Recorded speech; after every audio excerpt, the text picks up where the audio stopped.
It has been another long and in some ways very strange week of presidential politics. A national debate followed by a former president, now current candidate, being booked at an Atlanta jail. Fingerprints, mugshot, and all.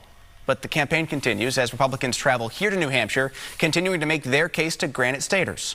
One of them, North Dakota's Governor Doug Burgum, is our guest this morning. Governor, appreciate you being here. You probably haven't had much sleep really since the debate. You guys have been right back on the campaign trail. And of course, you know, we noticed you're here in the boot. Can't not ask about that. How you feeling this morning after the injury? Well, feel great. And of course, you're an athlete, Steve, in your life. Anybody that's been in athletics their whole life, I've played organized sports my whole life. I played basketball my whole life. Everybody knows somebody that's blown an Achilles tendon in the middle of a game. And turned out after all these years, it was my turn, I guess, to have that. And I joked that, you know, I came from this town of 300 people and everybody was wishing me well. You know, go to Milwaukee, break a leg.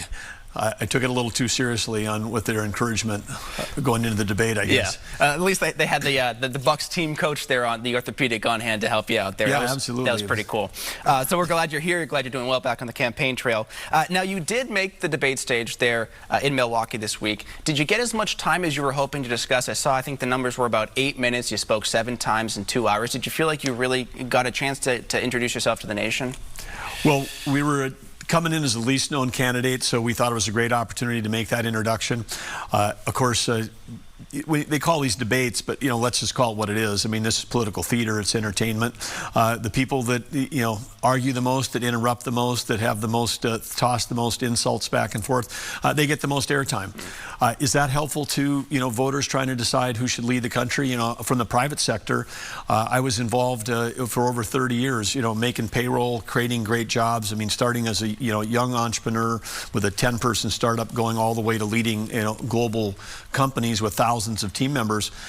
I've never seen leadership there. I've never seen leadership in the governor's office where the person that was best at their job was the one that was, you know, the best at slamming other people that they're competing with.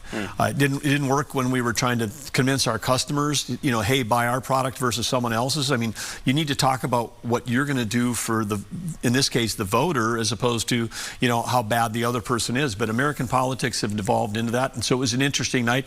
Obviously, I think the right time allocation, if we'd had all 2 hours just to ourselves, would have been fantastic. Yeah, every candidate always wants the entire time. Yeah, right, of course. We could have 8 on the stage, that was right, pretty but tough. I think if we'd had that, we would have been talking about how, you know, like inflation is, you know, choking every American. We barely touched on that. We barely touched. I was the only candidate that brought up that we're actually in a Cold War with China. I mean, I was the only candidate that actually mentioned the word farmer on the stage in 2 hours in a country where food security is part of national security. So again, I think there's the attention winners, and there's also, you know, who are the people that actually understand leadership winners. And from that standpoint, and of course, the first half hour, being a kid from a, you know, town of 300 people, I actually thought, well, maybe that since 8 candidates all agreed to the rules that they would actually follow them. But 30 minutes in, I realized that wasn't the case. Sure.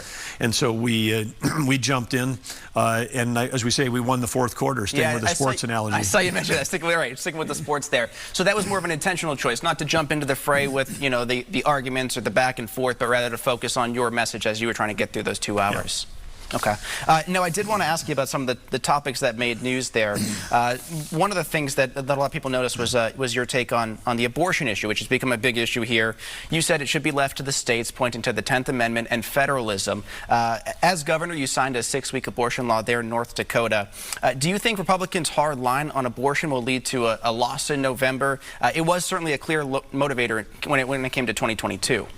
Well, I think for us, I mean, again, getting our position out there around the 10th Amendment, which is, the 10th Amendment is 28 words, it's 1 sentence. And in that it says, these are the powers delegated to the federal government. Why does it say delegated? Who's doing the delegation? The states delegating to the federal government, because the states created the federal government, not the other way around. And then, of course, at the end of that sentence, it says, those not delegated to the federal government are reserved for the states, comma, or to the people. And New Hampshire understands that in the live free and die state, which is, you know, there's too much government everywhere. And in this case, you know, Republicans fought for 50 years to have Roe v. Wade overturned, the Dobbs decision, which I support. I'm a, you know, pro-life governor in a pro-life state. And return to the state. But what, is going to work in New York would never work in North Dakota. Right. And now when we're in this Cold War with China, we're in a proxy war with Russia. We've got an open border on the southern part of the United States where we've got 2 deployments of North Dakota National Guard troops down there. I was down there just 2 weeks ago. We have all of these issues that are actually part of the responsibility of the federal government, and they're part of the responsibility of the President of the United States. And many other issues, as important as they are, need to be delegated to the states or the people. And so that's the position I'm at. And I was pleased to be the only one on the stage of supposedly conservative Republicans actually talking about the 10th Amendment and talking about that, because if you say, oh, in this exception, we think we ought to have a federal ban in this exception, well, then where do you stop? Sure. When the Democrats have 60 votes in the Senate, are we going to be saying, oh, we think it's fine that the federal government overreaches and does stuff beyond their authority? Well, because you heard Tim Scott make the argument that there's a moral imperative not to allow states like California or Illinois or other deep blue states have, in his terms, late-term abortions. There's a moral imperative there, despite the federalism argument. Yes, and if he had 60 Democratic senators, they say it's a moral imperative, that we go the other way. And so it can be argued both ways. I think, where I stand is on the Constitution, and again, this is going to, I think for Republicans, it's the right position to be on. It's the thing that's going to help us win national elections instead of lose them. And so, again, we're looking forward to talking about the other things. Like we were last night, I'm with a group of people in New Hampshire last night. No one brought up that topic. No one brought up the topic of the indictments, but they did bring up the fact that, a third-generation lobsterman brings up the fact that he's getting crushed because of the price of energy, and that's all on Biden and these crazy energy policies, which are raising the price of what people in New Hampshire pay for electricity, what they pay for the gas in their car, the diesel in their tractor or their boat, and also for every product you buy, because including food, high cost of energy drives up every product that we buy. And now you've got families in America paying $700 more a month for their basic goods than they did when Biden was elected. Almost 30% higher cost today. So this inflation is just crushing Americans. And again, in the debate we had the other night, 2 hours, barely discussed.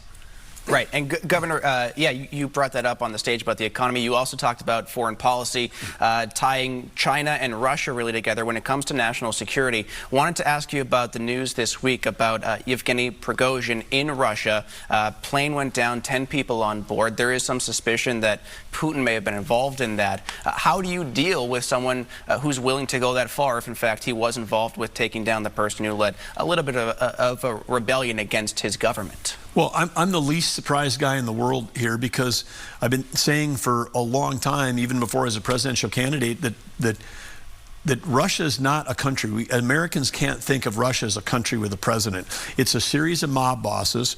Prigozhin was a mob boss running the Wagner Group. Putin was running a mob boss. But these aren't like mobs like the movies from the 1930s where you control a city or a neighborhood. These are transnational global criminal organizations. The Wagner Group had 65 shell companies. They went down to help out in the Central African Republic. They took over 200 square miles, which happened to have the largest gold mine in the country, shipping that gold back to Russia. They went to help out in Syria, and then there's a contract the Wall Street Journal found, 25% of the oil production in Syria going back.